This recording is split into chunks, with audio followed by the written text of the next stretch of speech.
मेरे प्रिय आत्मन, कभी कभी जिंदगी हमें ऐसे मोड़ पर ला खड़ा करती है जहां किसी के शब्द या व्यवहार भीतर तक असर कर जाते हैं। बाहर सब कुछ वैसा ही दिखता है, लेकिन अंदर एक हलचल शुरू हो जाती है, एक ऐसा सन्नाटा जो धीरे धीरे दर्द और बेचैनी में बदल जाता है। यह दर्द अक्सर उन्हीं लोगों से मिलता है जिन पर हमने भरोसा किया होता है।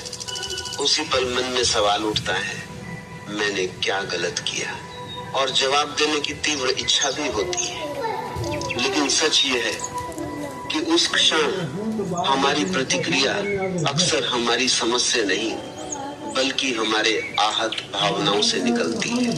जब कोई हमें चोट पहुंचाता है तो सबसे पहले हमारा शरीर प्रतिक्रिया करता है। दिल की धड़कन तेज हो जाती है, सांस बदल जाती है और भीतर एक तनाव पैदा हो जाता है।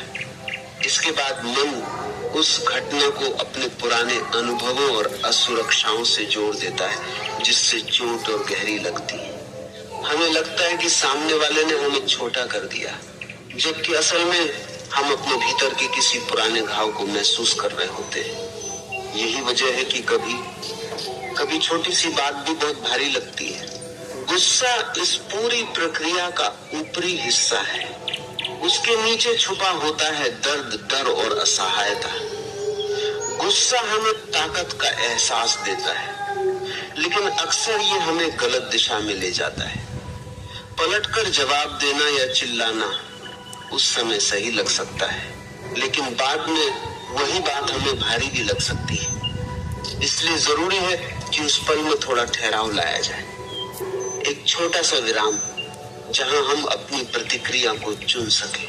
अगर हम थोड़ा गहराई से देखें तो समझ आता है कि सामने वाले का व्यवहार भी उसकी अपनी स्थिति, उसके डर, उसके अनुभवों और उसकी अधूरी जरूरतों से जुड़ा होता है। इसका मतलब यह नहीं कि उसका व्यवहार सही है, बल्कि यह है कि हर प्रतिक्रिया के पीछे एक कारण होता है। जब हम इस नजरिए से देखते हैं तो हमारे भीतर की प्रतिक्रिया बदलने लगती है। हम हर बात को व्यक्तिगत अपमान की तरह लेना बंद कर देते हैं और चीजों को थोड़ा साफ तरीके से समझ पाते हैं। इसका अर्थ ये नहीं कि हम सब कुछ सहते रहें। समझना और सहना अलग अलग बातें हैं। जैसे बारिश को समझना जरूरी है, लेकिन उससे बचने के लिए छाता भी जरूरी है। उसी तरह किसी के व्यवहार को समझना हमारी समझदारी है और अपनी सीमाएं तय करना हमारी ताकत। जब कोई बार बार आपकी इज्जत को ठेस पहुंचाए तो शांत लेकिन स्पष्ट तरीके से ये बताना जरूरी होता है कि क्या स्वीकार है और क्या नहीं। हर स्थिति में तुरंत प्रतिक्रिया देना जरूरी नहीं होता। कई बार कुछ सेकंड रुक जाना, गहरी सांस लेना और अपने शब्दों को चुनना ही सबसे सही कदम होता है। अगर बात करना जरूरी लगे तो आरोप लगाने के बजाय अपनी भावना को व्यक्त करना बेहतर होता है। इससे संवाद का रास्ता खुलता है, टकराव का नहीं।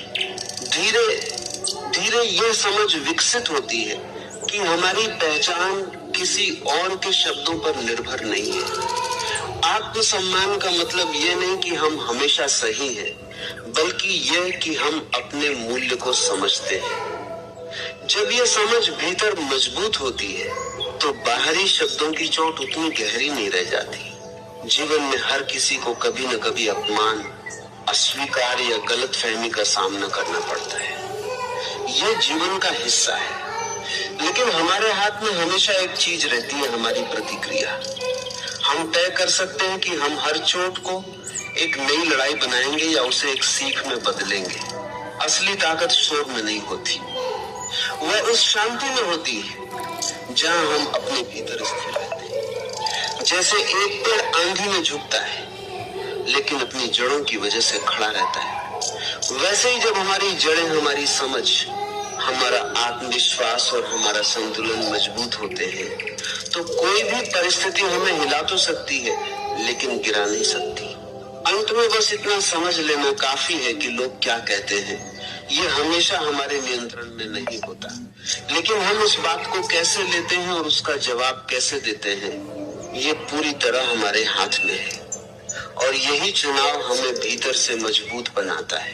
पहली बात तो ये समझ लेना काफी है कि जो आपने महसूस किया वो सच है, आपका दर्द सच है। उस समय जो गुस्सा, दुख या बेचैनी महसूस हुई वो सब सामान्य है, उसमें कुछ भी गलत नहीं है। गलत तब होता है जब हम उस गुस्से और दर्द को ही अपना मालिक बना लेते हैं।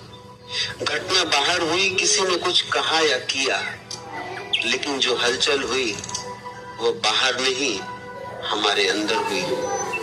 ये समझना जरूरी है, क्योंकि अगर हम ये नहीं समझेंगे कि अंदर क्या होता है तो हम हमेशा दूसरों के व्यवहार पर निर्भर रहेंगे। जब कोई हमारा अपमान करता है तो सबसे पहले शरीर प्रतिक्रिया देता है, दिमाग से पहले। दिल तेज धड़कने लगता है, सांस छोटी और तेज हो जाती है, चेहरा गर्म हो जाता है, पेट में कसाव महसूस होता है। ये सब इतनी जल्दी होता है कि हमें पता भी नहीं चलता। शरीर लड़ो या भागो की स्थिति में चला जाता है। उसे फर्क नहीं पड़ता कि खतरा जान का है या सिर्फ शब्दों का। इसके बाद मन सक्रिय होता है और सबसे पहले जो भावना आती है वो है ठुकराए जाने का दर्द। असली चोट हमारी पहचान पर लगती है। जब कोई कहता है तुमसे कुछ नहीं होगा तो वह हमारे आत्मविश्वास पर वार करता है। जब कोई कहता है तुम्हारी कोई जरूरत नहीं तो वह हमारे महत्व की भावना को चोट पहुंचाता है। हमें उन शब्दों से नहीं बल्कि उस अर्थ से दुख होता है जो हम उन शब्दों को देते हैं, और वो अर्थ हमारी पुरानी यादों, असुरक्षाओं और पुराने घावों से जुड़ा होता है इसीलिए एक ही बात अलग अलग लोगों को अलग तरह से चोट पहुंचाती है। अपमान के बाद हम सिर्फ दुखी नहीं होते, हम खुद को कमजोर भी महसूस करते हैं, और इस कमजोरी से बचने का सबसे आसान रास्ता है गुस्सा। गुस्सा असली भावना नहीं है बल्कि उसके ऊपर की परत है। असली भावना है दर्द, डर और असहायता, लेकिन ये भावनाएं हमें कमजोर महसूस कराती हैं, इसलिए मन उन्हें गुस्से में बदल देता है। क्योंकि गुस्से में कम से कम ताकत का एहसास तो होता है। लेकिन सच पूछिए, क्या चिल्लाने के बाद कभी शांति मिली या सिर्फ थकान हाथ लगी? क्या पलट कर जवाब देने से सच में सम्मान वापस मिला या बस एक नई लड़ाई शुरू हो गई? अक्सर सच यही होता है कि चिल्लाने से राहत नहीं मिलती, सिर्फ ऊर्जा खत्म होती है, और कई बार बाद में पछतावा होता है जो पहले के दुख से भी ज्यादा भारी लगता है। तो अब हम एक अहम जगह पर खड़े हैं। हमने समझा कि अपमान बाहर की बात नहीं है बल्कि अंदर एक पूरी प्रक्रिया शुरू कर देता है, और अगर हम इस प्रक्रिया को समझ लें तो हम उसके बीच में एक छोटा सा ठहराव बना सकते हैं, पर जहां हम तय कर सके कि हमें कैसे प्रतिक्रिया देनी है। अब उस इंसान की तरफ देखते हैं जिसने अपमान किया। हम अक्सर एक बड़ी गलती करते हैं, हम किसी के व्यवहार को ही उसका पूरा सच मान लेते हैं। कोई चिल्लाता है तो हम सोच लेते हैं कि वो बुरा इंसान है। कोई कड़वी बात कहता है तो हम समझ लेते हैं कि वो हमसे नफरत करता है। लेकिन व्यवहार सिर्फ ऊपर की परत है, जैसे समुद्र की लहरें ऊपर दिखती हैं लेकिन उनके नीचे गहराई होती है। जरा सोचिए, क्या आपने कभी गुस्से में ऐसी बात कह दी जो आपके दिल की सच्चाई नहीं थी? क्या आपने कभी थकान या तनाव में किसी अपने को दुख पहुंचाया? अगर ऐसा हुआ है तो क्या ये संभव नहीं कि सामने वाला भी उसी हालत में हो? कड़वे शब्दों के पीछे हमेशा कोई न कोई भावना होती है, गुस्सा, निराशा, जलन या थकान। एक माँ अगर बच्चे पर चिल्ला देती है तो जरूरी नहीं कि वो उससे नफरत करती हो सकता है वो बहुत थकी हुई हो। एक सहकर्मी अगर ताना मारता है तो हो सकता है उसे अंदर से जलन हो रही हो। ज्यादातर कठोर व्यवहार के पीछे कोई डर होता है, लेकिन लोग डर दिखाते नहीं, उसे छुपाते हैं, और डर छुपाने का सबसे आसान तरीका है हमला करना। जो बॉस हमेशा दूसरों को छोटा दिखाता है, हो सकता है उसे खुद डर हो कि कहीं लोग उसकी कमी न देख लें। जो पति हर बात में पत्नी को कमतर बताता है, हो सकता है उसे खोने का डर हो। हर इंसान की कुछ जरूरतें होती हैं, प्यार, सम्मान, सुरक्षा, अपनापन। जब ये जरूरतें पूरी नहीं होती तो उनका असर व्यवहार में दिखने लगता है। ये एक दुखद चक्र है जिसे जो नहीं मिला वो वही दूसरों से छीनने लगता है। इसका मतलब ये नहीं कि गलत व्यवहार सही हो जाता है, बिल्कुल नहीं। लेकिन जब कारण समझ आता है तो प्रतिक्रिया बदल सकती है। जब आप ये देखना शुरू करते हैं तो एक बदलाव आता है। दर्द अभी भी होता है, लेकिन उसके साथ साफ नजर भी आती है। आप समझने लगते हैं कि सामने वाला सिर्फ आपसे नहीं लड़ रहा, वह अपने अंदर के संघर्ष में उलझा है। लेकिन यहाँ एक बहुत जरूरी बात है, समझना और सहना अलग चीजें हैं। आप समझ सकते हैं कि बारिश क्यों हो रही है, लेकिन इसका मतलब यह नहीं कि आप भीगते रहें। आप छाता लेते हैं, आप छत के नीचे चले जाते हैं। ठीक वैसे ही आप किसी के दर्द को समझ सकते हैं, लेकिन इसका मतलब यह नहीं कि आप उसके गलत व्यवहार को सहें। समझना आपकी समझदारी है, सीमा तय करना आपकी ताकत है। दोनों साथ चल सकते हैं। तो जब कोई अपमान करे तो करें क्या? पहली बात, हर बात को तुरंत अपने ऊपर मत लीजिए। अपने मन में एक छोटा सा वाक्य दोहराइए, ये पूरी तरह मेरे बारे में नहीं है। दूसरी बात, तुरंत जवाब मत दीजिए। 5 सेकंड 10 सेकंड रुकिए, पानी पी लीजिए, गहरी सांस ले लीजिए। ये भागना नहीं है, ये खुद को उस गर्म हालत से बाहर लाना है। तीसरी बात, अगर बात करनी ही हो तो तरीके से कीजिए। तुम हमेशा मेरा अपमान करते हो कहने से सामने वाला बचाव में आ जाएगा।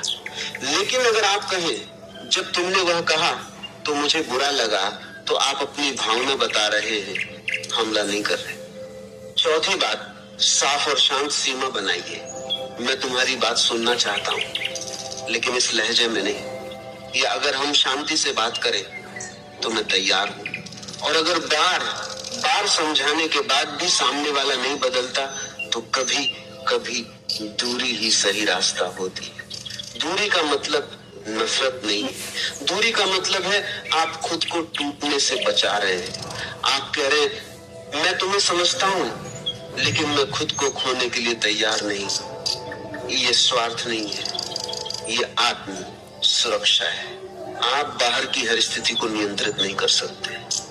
आप ये नहीं बदल सकते कि लोग क्या कहेंगे, कैसे व्यवहार करेंगे, कब चोट पहुंचाएंगे। लेकिन आप ये तय कर सकते हैं कि उनकी बात आप तक कैसे पहुंचे। आत्मसम्मान का मतलब ये नहीं है कि मैं सबसे अच्छा हूँ। आत्मसम्मान का मतलब है मैं जो हूँ वह काफी है। मुझे किसी की स्वीकृति की जरूरत नहीं अपने अस्तित्व को वैध बनाने के लिए। जब आपका आत्मसम्मान इस जगह पर होता है तो अपमान की चुभन कम हो जाती है। इसलिए नहीं कि आप असंवेदनशील हो गए, बल्कि इसलिए कि आपकी पहचान किसी की राय पर टिकी नहीं। ये एक दिन में नहीं होता, ये रोज का काम है। खुद से वह बातें कहना जो शायद किसी और ने कभी नहीं कही। मैं पर्याप्त हूँ, मेरी भावनाएं वैध हैं, मुझे किसी की अनुमति नहीं चाहिए खुद पर विश्वास करने के लिए। भावनात्मक परिपक्वता यह है कि आप अपनी भावनाओं को महसूस करें, लेकिन उनका गुलाम न बने। गुस्सा आए तो महसूस करें, लेकिन गुस्से में वह न करें जिसका बाद में पछतावा हो। दर्द हो तो रोए, लेकिन दर्द को अपनी पूरी पहचान न बनने दें। ये बहुत सुंदर संतुलन है, महसूस करना और फिर भी चुनना। और यही मनुष्य होने का विशेष अधिकार है। जानवर अपनी प्रतिक्रिया चुन नहीं सकते, लेकिन मनुष्य के पास ये अद्भुत क्षमता है कि वह आवेग और कर्म के बीच एक जगह बना सके और उस जगह में अपना चुनाव कर सके। कोई चाहे कुछ भी करे, मेरी प्रतिक्रिया मेरे हाथ में है। एक पेड़ की कल्पना कीजिए जिसकी जड़ें गहरी हो, आंधी आती है, तेज हवा चलती है, शाखाएं हिलती हैं, पत्ते गिरते हैं, लेकिन पेड़ खड़ा रहता है। क्यों? क्योंकि उसकी जड़ें गहरी हैं। आपकी जड़ें आपका आत्मबोध है, आपकी स्पष्टता है, आपका खुद पर विश्वास है। जब तक ये गहरी है, कोई भी आंधी, चाहे वो अपमान की हो, उपेक्षा की हो या विश्वासघात की, आपको हिला सकती है लेकिन उखाड़ नहीं सकती। और ध्यान दीजिए, पेड़ आंधी से लड़ता नहीं, चिल्लाता नहीं, वह बस खड़ा रहता है, गहरा, स्थिर, गहरा, स्थिर, अपनी जगह पर। और आंधी गुजर जाती है, हमेशा गुजर जाती है। जिंदगी में लोग आपको चोट पहुंचाएंगे, ये निराशा नहीं, ये सच है। जहां रिश्ते हैं वहां कभी न कभी दर्द होगा, जहां उम्मीदें हैं वहां टूटना भी होगा, जहां प्यार है वहां कभी कभी अपमान भी होगा।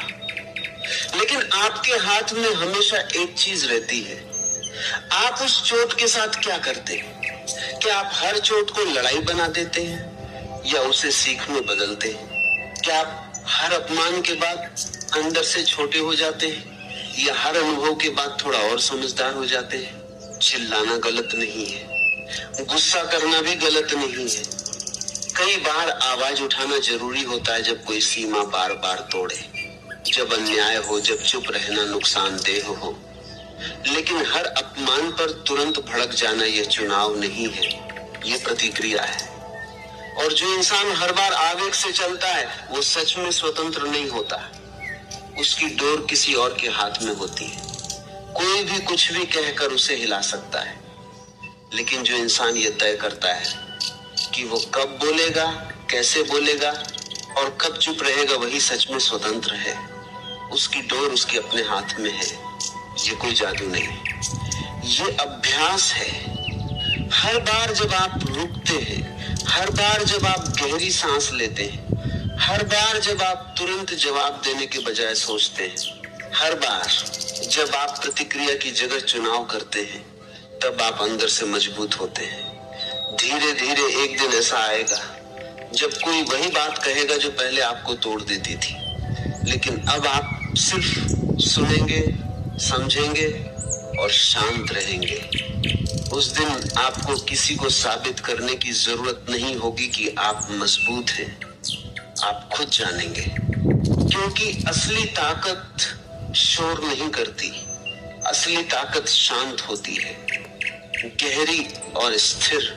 अपमान का जवाब सिर्फ आवाज से नहीं दिया जाता, अपमान का जवाब अपने भीतर की स्थिरता से दिया जाता है, उस साफ सोच से जिसे कोई हिला न सके, उस चुनाव से जो आपका अपना हो। और यह चुनाव हमेशा आपके पास है, कोई इसे आपसे छीन नहीं सकता।